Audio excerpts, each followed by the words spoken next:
નમસ્તે ફ્રેન્ડ, તમારું સ્વાગત છે મારા કિચનમાં. આજે હું તમારી સાથે શેર કરીશ એકદમ ઝડપથી બની જતી ચટપટી પાપડી ચણા ચાટની રેસીપી.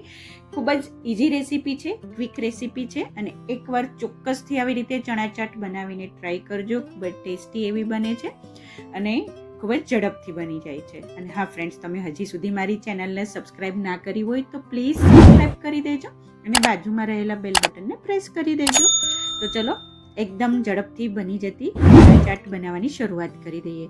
તો સૌથી પહેલાં મેં અહીંયા કાબુલી ચણા લઈ લીધા છે. આગલી રાતે મેં પલાળી દીધા હતા, એમાંથી પાણી કાઢી અને આવી રીતે રેડી કરી દીધા છે. હવે એક કુકરની અંદર 3 કપ ભરીને આપણે પલાળેલા કાબુલી ચણા લઈ લેશું અને આને આગલી રાતે પલાળવા જરૂરી છે. હવે એક મોટી સાઈઝનું બટેટું લઈ એને છાલ ઉતારી આવી રીતે મોટા મોટા રફલી પીસીસ કરી એડ કરી દઈશું. એક મોટી સાઈઝનું ટમેટું લઈ 2 ભાગ કરી કુકરની અંદર એડ કરી દઈશું. આ રેસીપી છે 5 થી 6 વ્યક્તિ માટે બને છે, તો એ રીતે તમારે બધું મેજર લઈ બનાવવાનું. એક મોટી સાઈઝની સ્લાઇસમાં ડુંગળીને કટ કરી લેશું અને એડ કરી દઈશું. 5 થી 6 મરી એડ કરી દઈશું. 2 થી 3 નાના તમાલપત્ર એડ કરી દઈશું. 1 ઇંચ આદુના ટુકડાને છીણીને એડ કરી દઈશું. સ્વાદ પ્રમાણે મીઠું એડ કરશું. અડધી ચમચી હળદર પાવડર એડ કરી દઈશું અને 1.5 કપ ભરીને આપણે પાણી એડ કરશું. પાણીને ખૂબ ધ્યાન રાખીને એડ કરવાનું છે. ચણા કરતાં ઓછું માપ રાખશું, કેમ કે આપણે ચણાને બાફવાના છે પણ એને આખા રહે એવી રીતે બાફવાના છે. એટલે બને તો ચણા કરતાં આપણે પાણીનું પ્રમાણ છે ઓછું રાખશું. જો તે જેવી રીતે વિડીયોમાં દેખાય છે એટલી રીતે આપણે એવી ક્વોન્ટિટીમાં પાણી એડ કરવાનું છે. જો તમે 3 કપ પલાળેલા ચણા લેશો અને એની સામે 1.5 કપ પાણી છે એ ઇનફ છે.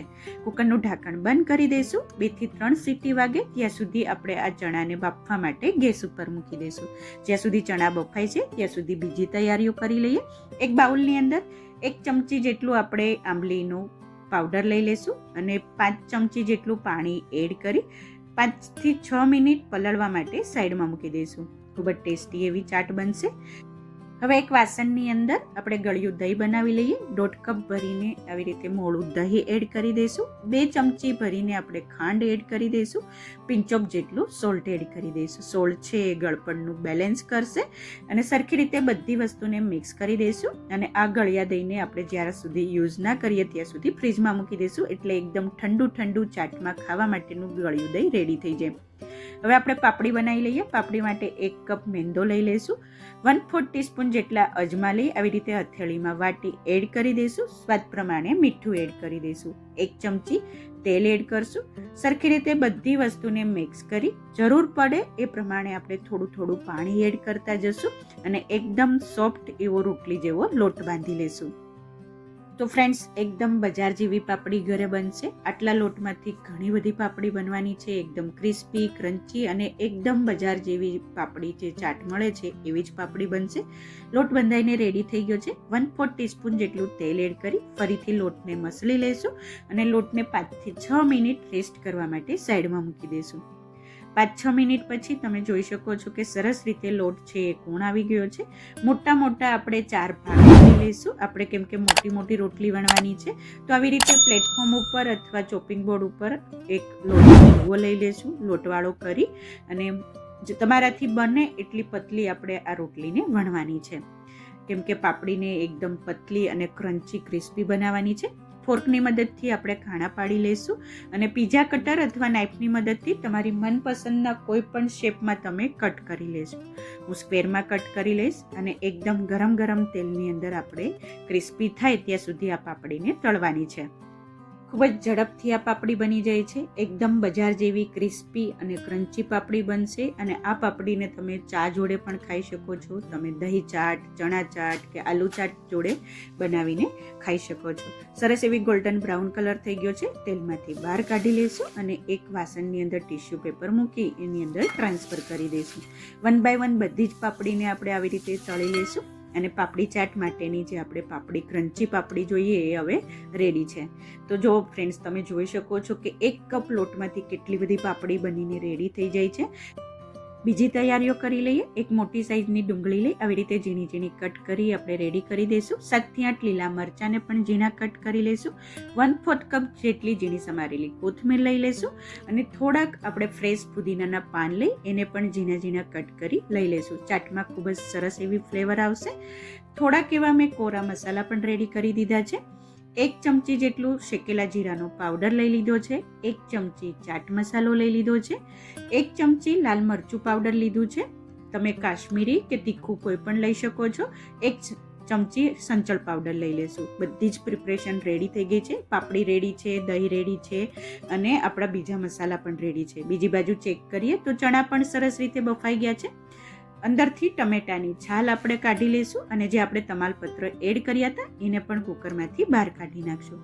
હવે હળવા હાથે આપણે ટમેટા અને બટેટાને આવી રીતે છૂંદો કરી નાખશું એટલે સરસ એવી છે ગ્રેવી થઈ જશે અને ચણા ભાંગે નહીં એવી રીતે આપણે બટેટા અને ટમેટાને મેશ કરી દઈશું.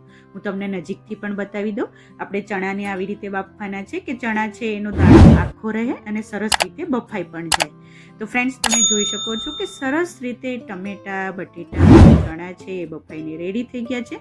હળવા હાથે આવી રીતે આપણે મેશ કરતા જશું એટલે એકદમ સરસ એવી એની ઘટ ગ્રેવી થઈ જશે. હવે ગેસ ઉપર મૂકી દઈશું. 1 ચમચી ધાણા જીરું પાવડર એડ કરી દઈશું. 1 ચમચી છોલેનો મસાલો જે આવે છે એ એડ કરશું. 1 ચમચી કાશ્મીરી લાલ મરચું પાવડર એડ કરશું. 1/2 ચમચી ચાટ મસાલો એડ કરી દઈશું. 1/2 ચમચી શેકેલા જીરાનો પાવડર એડ કરી દઈશું. સ્વાદ પ્રમાણે મીઠું એડ કરી દઈશું. આપણે બાફતી વખતે મીઠું એડ કર્યું હતું એટલે ધ્યાન રાખીને એડ કરવાનું.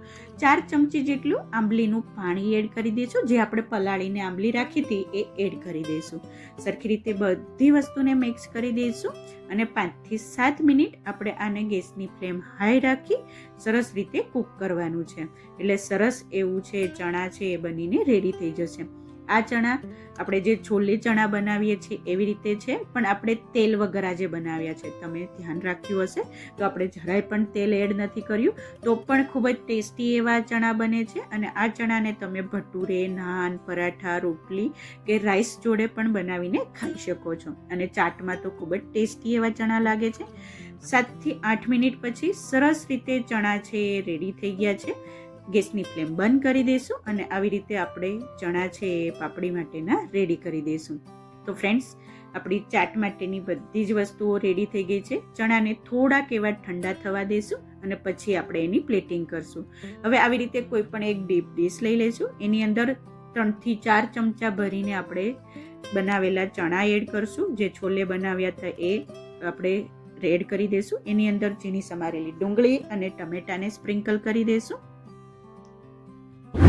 આ પ્લેટિંગ છે હું 2 વ્યક્તિ માટે બનાવું છું તો તમે એવી રીતે પ્લેટિંગ બનાવજો. ઉપરથી આપણે ગળ્યું એડ કરી દઈશું. એકદમ ઠંડુ એવું દહીં છે અને જેમ ચણા છે કવર થઈ જાય એટલું આપણે દહીંને એડ કરવાનું છે. અંદાજે 4 થી 5 ચમચી મેં દહીં એડ કર્યું છે અને આવી રીતે દહીંના લીધે આ ચણા પાપડી ચાટ છે એ ખૂબ જ ટેસ્ટી એવું લાગતું હોય છે. ઉપરથી ઝીણી સમારેલી ડુંગળી, ઝીણા સમારેલા મરચાં, કોથમીર અને ફ્રેશ પુદીનાના પાનને કટ કરી એડ કરી દઈશું. છેલ્લે આપણે સંચળ પાવડર, લાલ મરચું પાવડર અને ચાટ મસાલાને પણ સ્પ્રિંકલ કરી દઈશું અને લાસ્ટમાં આપણે શેકેલા જીરાના પાવડરને પણ સ્પ્રિંકલ કરશું જેનાથી ખૂબ જ ટેસ્ટી એવી અને ફ્લેવરફુલ ચાટ લાગશે.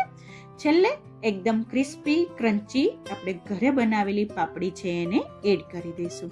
તો ફ્રેન્ડ્સ ખૂબ જ ટેસ્ટી એવી બજાર કરતાં પણ ટેસ્ટી ખૂબ જ ઝડપથી બની જતી એકદમ ચટપટી ચટાકેદાર આપણી પાપડી ચણા ચાટ છે એ રેડી છે. તો ફ્રેન્ડ્સ જ્યારે ઘરમાં પાર્ટી હોય, બર્થડે પાર્ટી હોય કે કિટી પાર્ટી હોય, બાળકોને લંચ બોક્સમાં આપવું હોય કે તમારે સમથિંગ હેલ્ધી ખાવું હોય તો એના માટે આ એકદમ પરફેક્ટ ડિશ છે. ચોક્કસથી એકવાર આવી રીતે બનાવીને ટ્રાય કરજો અને મને કમેન્ટમાં જણાવજો કે તમને મારી આ પાપડી ચાટની રેસીપી કેવી લાગી. અને હા ફ્રેન્ડ્સ, તમને જો મારી રેસીપી પસંદ આવતી હોય તો પ્લીઝ લાઈક કરજો, શેર કરજો, સબસ્ક્રાઈબ કરી બાજુમાં રહેલા બેલ બટનને પ્રેસ કરી દેજો જેથી તમને મારી નવી રેસીપીઓનું નોટિફિકેશન મળતું રહે. Thank you for watching. ફરીથી મળીએ એક નવી રેસીપી સાથે. ત્યાં સુધી બાય બાય.